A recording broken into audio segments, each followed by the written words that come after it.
Hey, Robert here, and today we're going to be talking about a reading strategy called headings and highlights.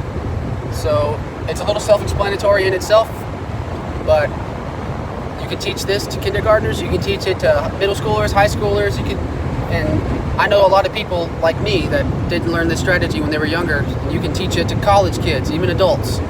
But this is a very helpful tool when it comes to processing information from texts and understanding what you're reading and helping actually get more out of what you read.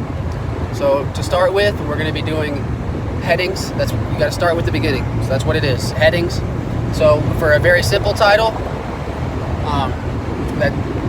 let's say the title was too general. You know, maybe you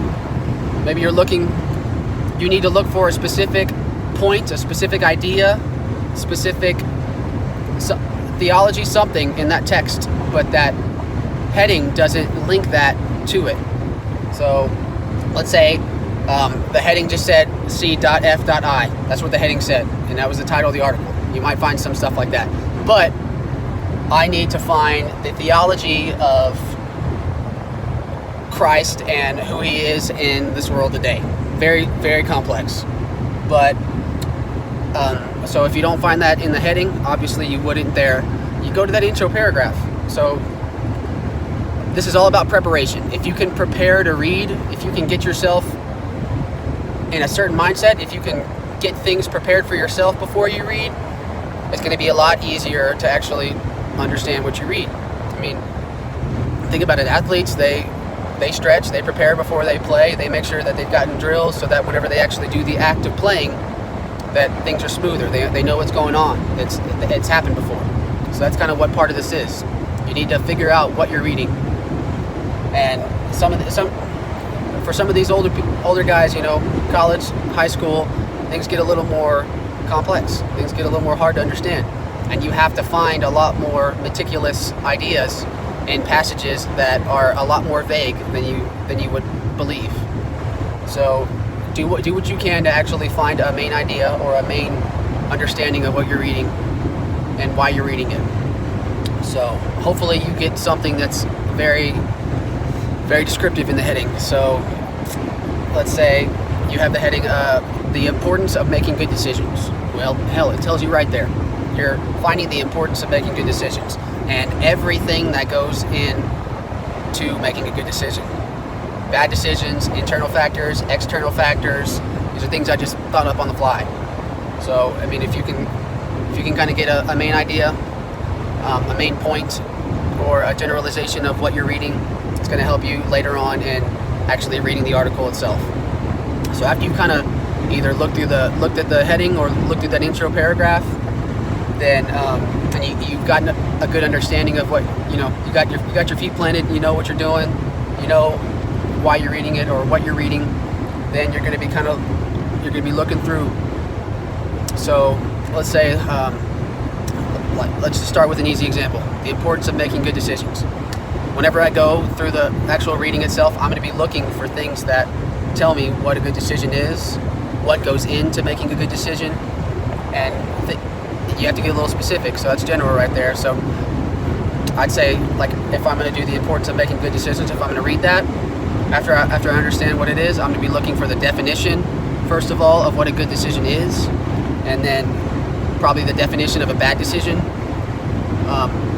And then I'm going to be looking for what goes into making a good decision, you know, the specific factors, because there's going to be a lot of them, and the same for bad decisions. But you just start highlighting. You see something that's important, okay, definition of good decision, highlight it. Hey, this next sentence, that supports the definition right there. Okay, let's say you come up on paragraph, and, oh hey, so that says good decisions don't just come from choosing to make good decisions. You have to prepare to make good decisions. Okay, well then maybe I won't highlight the first paragraph, you know, or the first part of that sentence. I'll go and I'll highlight the last sentence. You have to prepare to make good decisions. All right? So you got to think about this. You really got to start to understand, okay, why am I highlighting this? Where am I highlighting? And I mean, if you find a sentence and there's two words, you know, maybe key words that help you understand some of the broader topic, you only need to highlight those 2 words. You don't need to highlight the whole thing, you know. So start to understand that a little bit. Sorry, I am driving right now, and people are pulling over, and so I'm just, it's probably because it's windy. Sorry for that pause, but yeah, you got to start understanding why you're doing it, because then it'll help you. I'm trying to figure out how to say this. It'll help you know what to do and when to do it. So if I start understanding why I'm highlighting something, then I can look at that sentence. Okay, why am I highlighting, the first part of the sentence whenever only the last part is what I need? Then eventually you'll start and you'll read a sentence. Oh, hey, I only need that last bit, highlight, and you won't have to go back and think. But right now, we have to start from the beginning. We have to think of why we're doing it, what we're doing it for, how, when.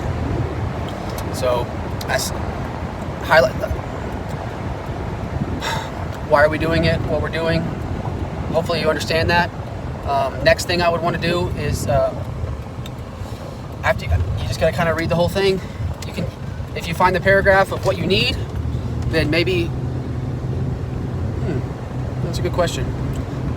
Something I just thought about. If you, sometimes they have headings on paragraphs, for a lot of the informational stuff. So if that very vague title, if that's very vague, then maybe you can look through and you find different headings. Because sometimes, like I know in textbooks, maybe in some other of these articles that you have, they'll have a title above the paragraph itself in the text of what's going on, what that is, why. Let's say, importance of making good decisions. Halfway through the article, there is a heading that says internal factors, or something that says bad decisions, what are they, how do we make them? Okay, then if you specifically were reading the importance of good decisions article, but you were reading that because you had to talk about bad decisions with good decisions. Okay, well then, hey, I found a bad decision paragraph. I was looking for that, and that's what I need. Then you can kind of just look at that paragraph itself, and then you can at least head from there. You can start from there. But a lot of things that go into this, so I'm trying to be as thorough as I can, but not make it too hard to understand. So stay with me again. Let's say we went over. Let's do a little review. We went over the beginning heading. What happens if there's a complex or a very hard to understand title, and then the easy title, self-explanatory. Intro paragraphs. If look at the intro paragraph if that title is a little too vague or doesn't give you much, and then maybe something we can add to that now is if you don't get much from the title or the heading itself, then or the title or the intro paragraph itself, then kind of skim through and see, okay, are there keywords? Are there headings to other things? Are there paragraphs with other titles? Pinpoints to maybe where I can find other information without trying to get it all from something I don't understand. And then do your best. Sometimes you won't be able to read the beginning. You won't be able to look at the title and get a general understanding of what you're reading. But the attempt to do it itself is going to help you either way. Either if you get to do it or not, it's going to help you. And then after that, you need to start picking apart the reading. You need to just go along, and if you want to skim and just look for keywords, that's okay. But from the beginning, as you start to learn this task, I would definitely just make sure that you be meticulous, you be complex, you read every sentence, you think about every sentence. And sometimes, with some of these older guys, some of the people that I'd be teaching, they're going to have a lot of stuff to read. And it's a good thing I'm in PE and health, because I can be meticulous. I won't have to read, 30 pages, 3 chapters a night, or a full book. I'll have less to read with more information. So it's going to be a little different as you teach the content areas. If you're reading language arts and health, if you're reading, language arts and stuff like that, or I keep calling it language arts, maybe a fiction book, then that's going to be a little different than reading a very informational nonfiction book. So with the informational nonfiction books, like I said, you can be meticulous. You can, a lot of the times they not so necessarily map out, but they have headings over different paragraphs, and so you can kind of jump to and look for those. That way you know where to go. But with these fiction ones, you have to. With the fiction ones, it's going to be a lot tougher maybe not even fiction. If you're reading a biography, an autobiography, that's going to be one of those big things where you have to find the main idea. You have to understand and prepare what you're reading, why you're reading, so that whenever you start to read, you can be like, oh, hey, I just read that. That's something that I was thinking about that I'm going to need to know.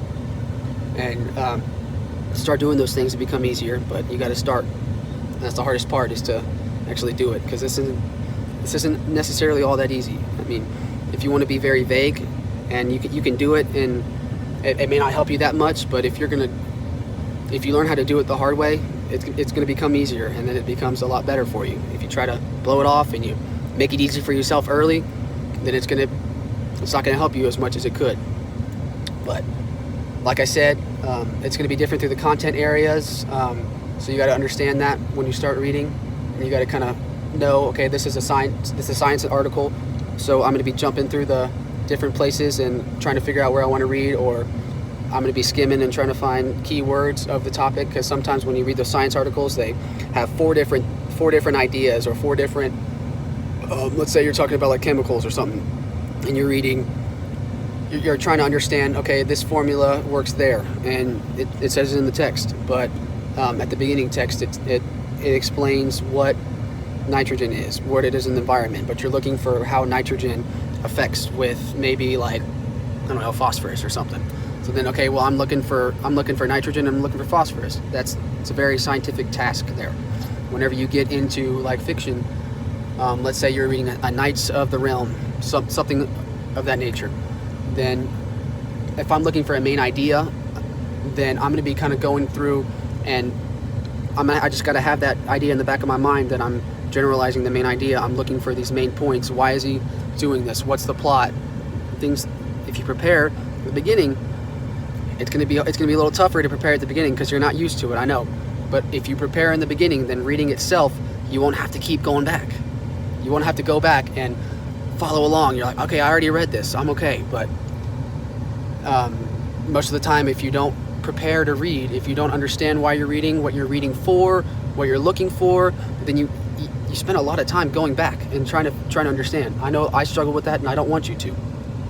So it's going to differ a lot, like I said, but big points, main points, start with the title, go to the intro. If the title doesn't give you much, if neither of them give you much, then you're just going to have to do your best to start reading and figure that out for yourself. But always got to start with preparation there.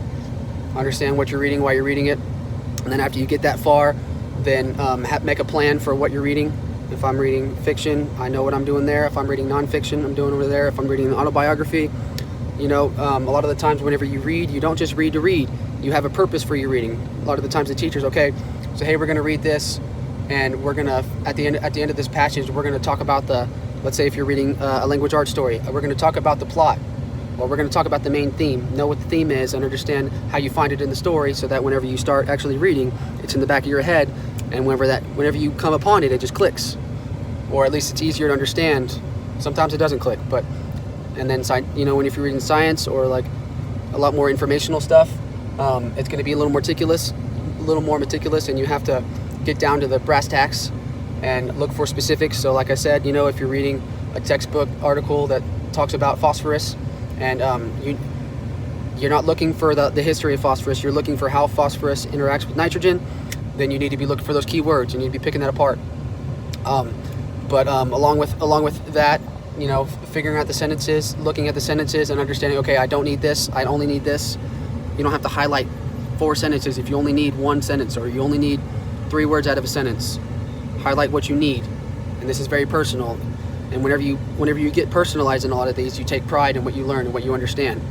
So that helps you along with everything else.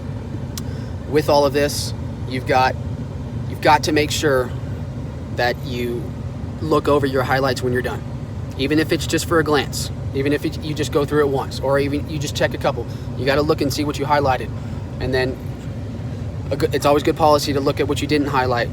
And for some of these, it's going to be different either way, no matter if you're doing science, health, history, math, whatever. But go over and see what you highlighted, why you highlighted it, and yeah, I think that's about it. I think I covered just about all I wanted to cover today. I know that I got really hard to understand. I know it had to have been, but I hope you stuck with me. and that you actually got to learn something today, because if you learn how to do that from the start, it's going to be a lot easier later on whenever you have to do that, whenever you actually have to do, sorry, I'm sorry, I got caught up in my words. If you learn how to do it the right way from the start, then later on, whenever you actually need that strategy, it's just going to be second nature, and it's not something that you have to reteach yourself how to do or try and figure out how to do it in the moment when you don't really know how to do it. This is one of those strategies that keeps you from having to reread and reread and retry and understand. Because if you prepare yourself on what you need to understand from the beginning, then you don't have to do all of this going back over and going back over. You have that ability to just prepare yourself, understand what you're trying to read, and I know I'm being a little vague, but I just gotta harp on it. Preparation's big in sports, big in medicine, big everywhere. If you prepare to succeed, then you're going to be a lot more successful. Prepare to succeed in reading. Understand how you need to prepare that. It's going to be different through the content areas. It's going to be different at the grade levels. It's going to be different everywhere. But get a general idea of where you are, where you're at, what you need to do, and then kind of make that same general idea for the actual text itself. But I hope you learned something today, guys, and thanks for watching.